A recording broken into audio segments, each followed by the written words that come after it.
सीमा, देखो माँ जी की तबीयत बहुत खराब रहती है। तुम थोड़ा उनके साथ काम में हाथ बटाया करो।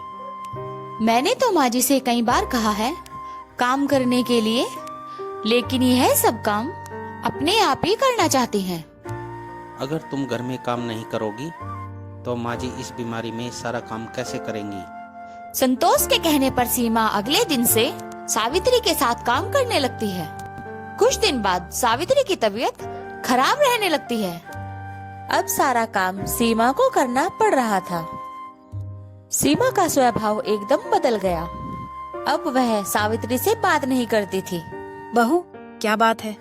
तुम मुझसे बात क्यों नहीं करती? आपको पता है मैं कितने बड़े घर से आई हूँ और मैं कितनी पढ़ी लिखी हूँ। तुम लोगों ने मुझको यहाँ पर नौकरानी बना दिया। बेटा, मेरी आजकल तबीयत बहुत खराब रहने लगी है। हाँ हाँ, यह सब बहाने मैं खूब समझती हूँ। मैंने काम करना शुरू कर दिया तो सारा काम मेरे ऊपर डाल दिया। यह कहकर सीमा अपने कमरे में चली गई और आज रात का खाना भी सीमा ने नहीं बनाया। सुनो जी, मैं इतना काम नहीं कर सकती, इसलिए मैं अपने पिता के घर जा रही हूँ। तुम्हें अपनी माँ की सेवा करनी है तो करो, मुझसे यह सब नहीं होगा। मैंने शादी अपनी माँ को आराम देने के लिए की थी।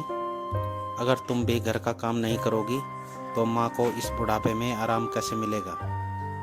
और जबकि माँ बहुत बीमार रहने लगी है। बहू, इस घर को छोड़कर मत जाओ, मैं सारा काम कर लूंगी। सीमा गुस्से में अपने घर के लिए चल देती है। सावित्री उसको रोकने की बहुत कोशिश करती है, पर वह नहीं मानती। वह अपने पिता के घर चली जाती है।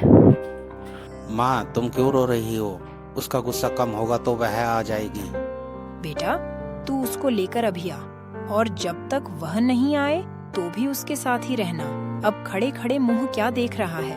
जल्दी जा।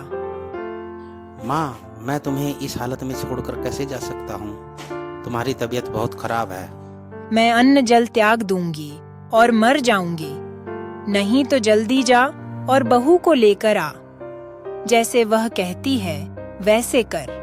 संतोष अपनी माँ की जिद के आगे हार जाता है और सीमा को लेने उसके घर पर चला जाता है। वह सीमा को बहुत मनाता है, पर वह नहीं मानती। हम अलग घर लेकर रहते हैं, तुम अपनी माँ को हर महीने कुछ पैसे भेज देना। संतोष बहुत दुखी होता है और वह सीमा की बात मान लेता है और एक अलग मकान लेकर रहने लगता है। उधर सावित्री अकेली रह जाती है और वह अपने बेटा बहू को याद करके रोती रहती है। एक दिन सीमा का भाई सावित्री के घर आता है। माँ जी, दीदी कहाँ पर है?